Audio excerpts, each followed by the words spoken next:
purchased acres along the Koshkonong Creek from the federal government for less than $1 an acre.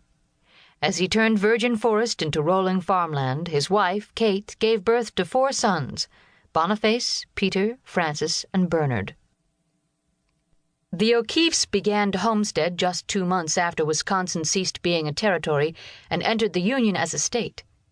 Meanwhile, the last of the Winnebago Indians were being driven westward as the arriving farmers cut down the thick forests, plowed the hunting trails under, and decimated the deer.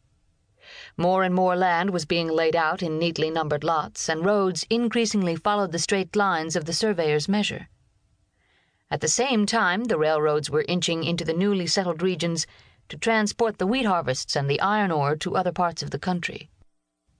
About 10 years after the O'Keeffes had settled in Sun Prairie in 1848, George Victor Totto and his wife bought land next to the O'Keeffe farm.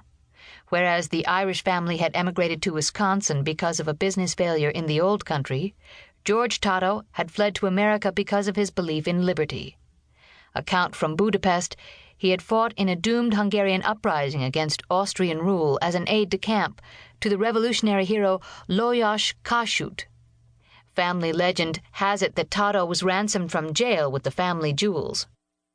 In any case, he escaped to America and wound up in Sauk City, Wisconsin, later known as Prairie du Sac, where another Hungarian political refugee of a flamboyant stripe had bought land.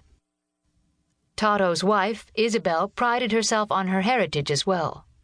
One of her granddaughters later uncovered many European coats of arms designed for both grandparents' families. Her roots, as deep as any in America, could be traced to a Dutchman who arrived in New York in 1637.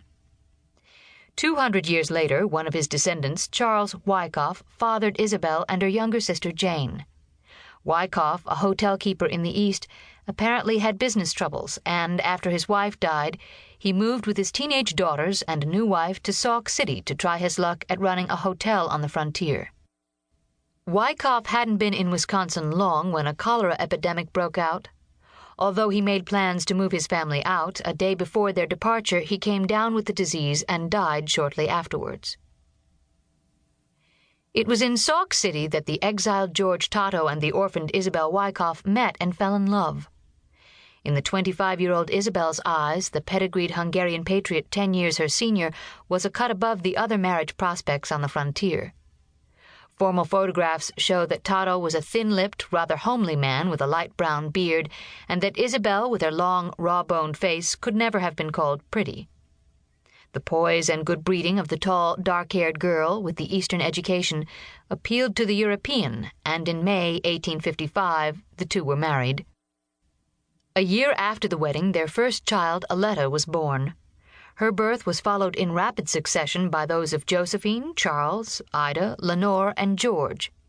Meanwhile, the Tottos had moved to Sun Prairie, where the 1870 census revealed that their farm was larger and more abundant than the neighboring O'Keeffe property. But farming in the harsh Midwestern climate proved too difficult for George and Isabel. In the 1870s, Totto gave up and returned to Hungary, supposedly to claim his share of the family fortune. Totto may have visited his family in Wisconsin again, but he eventually died in his homeland, still worshipped in absentia by his daughters. Left to fend for themselves, Isabel and her 6 sons and daughters moved to nearby Madison in the early 1880s. The town had been a highbrow university town for more than 40 years, and she must have imagined that it held better prospects for her children. George's father, Francis Calixtus O'Keeffe, was around 30 when he began to drive his mother's buggy the 12 miles to Madison to court the 4th Totto child, Ida Ten Eyck, a poised, brown-eyed teenager. Frank had known Ida all his life as the little girl on the neighboring farm. Now Ida had grown tall like her mother and developed a more handsome version of her mother's dark looks. Frank was a wiry, good-natured farmer with fair Irish skin and curly hair. His schooling had stopped in adolescence when his father died, and he had to help his mother and brothers run the farm. Then, in October 1883, the brother closest in age, Peter, died of tuberculosis. It is likely that his brother's death startled Frank into the realization that his life was rapidly passing, because about this time he proposed to Ida.